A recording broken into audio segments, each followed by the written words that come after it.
இதெல்லாம் ஒரு சுயமரியாதை. சொல்லலாமா நாங்க திராவிடத்தின் வாரிசுகள் என்று? என்ன வாரிசு?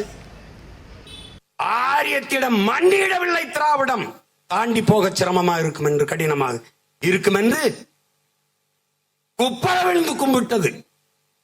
தாண்டி போ, குனிஞ்சு நின்ன தாண்டி போக கஷ்டமா இருக்கும்ல. மண்டிட்டா குப்பர விழுந்துட்டோம்னா ஏறி மிதிச்சு போயிடலாம். நீ போட்டு பாரு, அந்த அம்மா இங்க யாரோட பேசிட்டு இருக்கிறாங்க, ஜெயலலிதா. இவர் விழுந்தவர் எந்திரிக்கவே இல்லை, அந்த அம்மா எந்திரின்னு சொல்லவே இல்லை. காட்சி இருக்கு. இதெல்லாம் இதுல வருது, சுயமரியாதையில வருது. ஒரு தலைமுறை வரலாற்று தெளிவோடு அரசியல் புரிதலோடு கிளர்ந்தெழுது என்பதை தெரியாமல் எதையாவது பேசுகிறது. திராவிடம், தன்மானம், சுயமரியாதை, சமூக நீதி. எங்க இருக்கு சமகால நீதி? எங்க இருக்கு? எங்க ஐயா கேட்கிறார், எங்க ஐயா மருத்துவர், 20 விழுக்காடு இடஒதுக்கீடு தா என்று. வன்னியர் தான் பெருத்த தமிழ் சமூகம், எனக்கு தா என்று கேட்கிறார்.